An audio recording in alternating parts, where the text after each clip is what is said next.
Hello, and welcome back to Figgy in the North, an Iceland travel podcast where we explore Iceland beyond the postcards, beyond the crowds, and often beyond the obvious.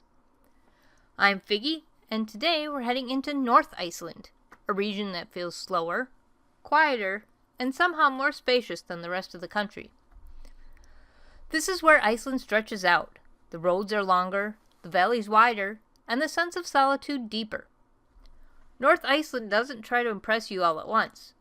Instead, it unfolds gradually through fishing towns, volcanic lakes, wind-carved canyons, and moments of unexpected calm.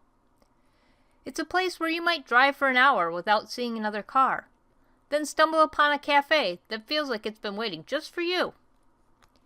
In this episode, we'll spend time in Akureyri, explore the volcanic wonderland of Lake Mývatn, experience some of Iceland's most powerful natural forces, and then go further, into the lesser-known places that many travelers skip, but locals quietly love. Let's head north. Akureyri, life at the end of the fjord. Akureyri is often called the capital of the north, and while that might sound grand, the town itself feels intimate and welcoming. Nestled at the end of Eyjafjörður, Akureyri benefits from a surprisingly mild climate. In summer, flowers spill from balconies and public gardens, and in winter, snow blankets the town in a way that feels cinematic rather than harsh. The feel of Akureyri. What makes Akureyri special isn't just what you can see. It's the rhythm of daily life. People walk everywhere. Cafes fill slowly. Locals stop to chat in the street.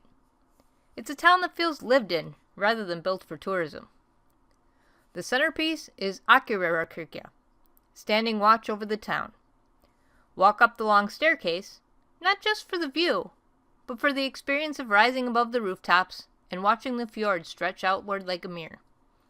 Inside, the church is simple and serene, and the stained glass windows tell Icelandic stories in quiet colors. Culture, food, and small details. Akureyri punches well above its weight when it comes to food. Restaurants here take pride in local sourcing, Arctic char from nearby rivers, lamb raised in surrounding valleys, and seasonal vegetables grown despite the latitude. Don't rush meals here. Akureyri is a place to linger. For something slower, the botanical garden offers winding paths, benches, and an incredible variety of plants thriving just below the Arctic Circle. It's a reminder that Iceland isn't just fire and ice. It's also patience and resilience. Lesser-known Akureyri experiences. Akureyri neighborhood, one of the oldest parts of town, with preserved wooden houses and quiet streets that feel frozen in time. The local swimming pool. Icelandic pools are social hubs. Akureyri's pool has hot tubs, water slides, and a relaxed local atmosphere. Winter bonus. If you're visiting outside summer, Akureyri has one of Iceland's most beloved ski areas. Small, friendly, and surprisingly scenic. Akureyri isn't flashy, and that's exactly why it works. Eyjafjörður and coastal detours. Leaving Akureyri, the road traces the fjord, and this is where North Iceland really begins to breathe. Let's explore some of those quiet spots. Dalvík, a fishing town with personality. Dalvík feels authentic. Fishing boats line the harbor, the air smells faintly of salt, and life revolves around the sea. It's one of the best whale-watching towns in Iceland, especially for humpbacks. And tours here often feel more personal than larger operations elsewhere. Then there's the beer spa, a surprisingly relaxing experience where you soak in warm tubs infused with beer ingredients while sipping a cold one. It's playful, a little strange, and very memorable. Akureyri, a place that whispers. Akureyri is tiny. Blink and you might miss it. But stopping here feels like discovering a secret. Once a major herring port, it's now a quiet village with restored buildings, artist studios, and a cafe overlooking the fjord. The stillness here is profound. You hear the wind, the water, and not much else. Some tours even offer cold water snorkeling in the fjord, Not for everyone, but unforgettable for those who try it. Goðafoss, where belief changed. Unlike taller waterfalls, Goðafoss is wide and commanding, curling inward like a horseshoe. Walk both sides if you can. Each angle offers a completely different personality. Goðafoss isn't just a beautiful waterfall. It marks one of the most important moments in Iceland's history. To understand the story, we have to go back over 1,000 years, to the year 1000, when Iceland was still divided between pagan belief and Christianity. Tensions were rising, and the risk of civil war was real. Families, chieftains, and entire regions were split between the Old Norse gods and the new Christian faith spreading through Europe. Rather than let the island tear itself apart, Iceland made a remarkable decision. The matter was handed to one man, Þorgeir Ljósvetningagoði, and I butchered that absolutely. He was a respected chieftain and law speaker of the Alþingi, Iceland's National Assembly. Þorgeir was himself a pagan priest, deeply tied to the old beliefs. For a full day and night, he lay beneath a cloak, silent, thinking through the consequences of every possible choice. When he emerged, he delivered a decision that would shape Iceland forever. Iceland would officially adopt Christianity, but with compromise. Private pagan worship would still be allowed, and certain traditional practices would continue. Unity mattered more than ideology. Then came the symbolic act. Þorgeir returned home to the north, near what is now Goðafoss. There, he gathered the statues of the Old Norse gods, Thor, Odin, and others, and carried them to the edge of the waterfall. One by one, he threw them into the rushing waterfall. The idols disappeared into the white churn below, swept away by the current.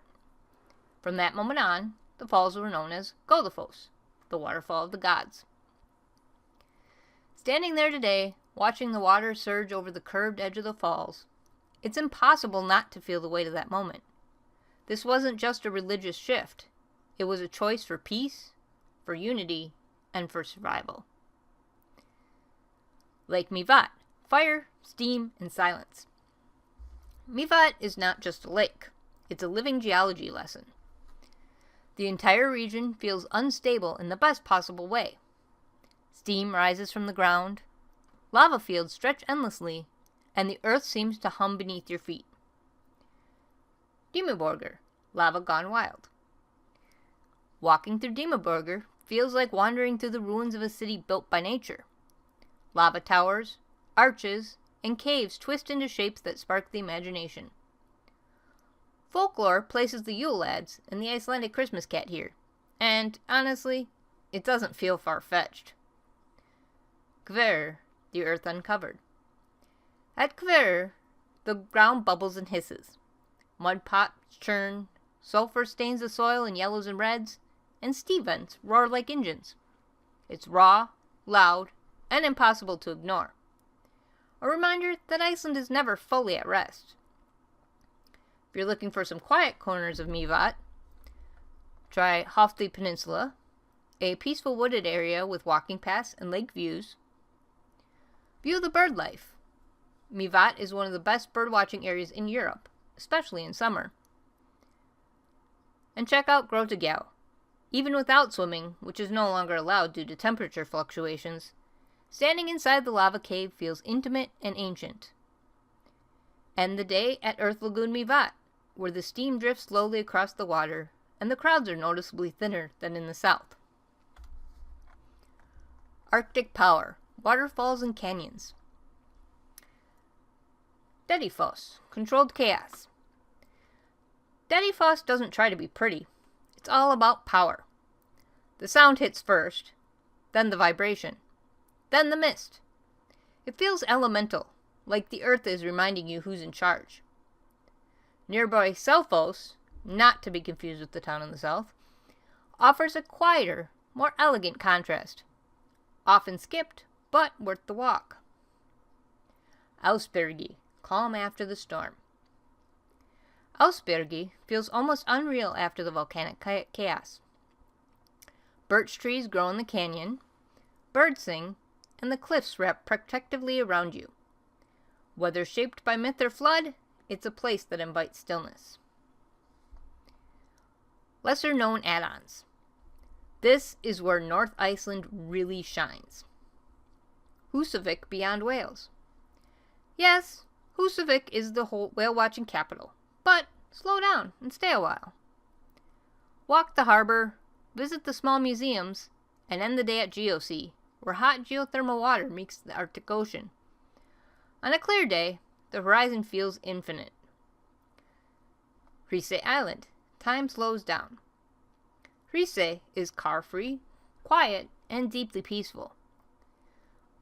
Birds nest everywhere. Paths wide gently. Locals greet you like they've known you forever. It's a perfect place to reset your internal clock. The Arctic Coastway. This route is about connection, not landmarks.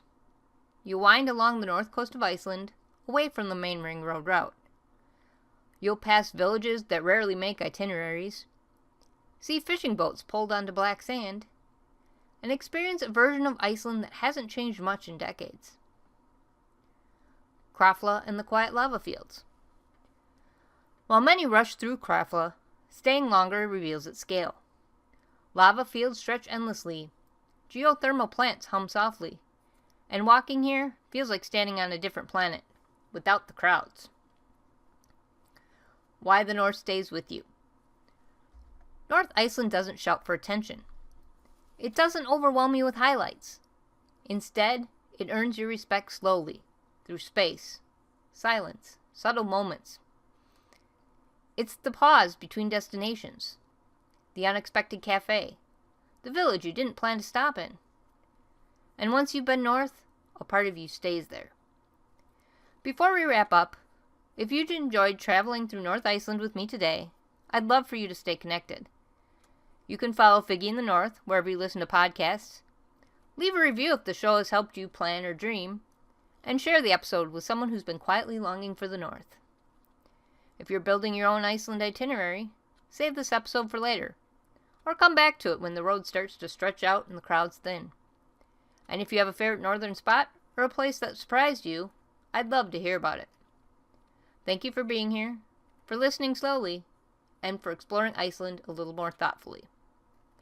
This is Figgy, and I'll see you next time in the North.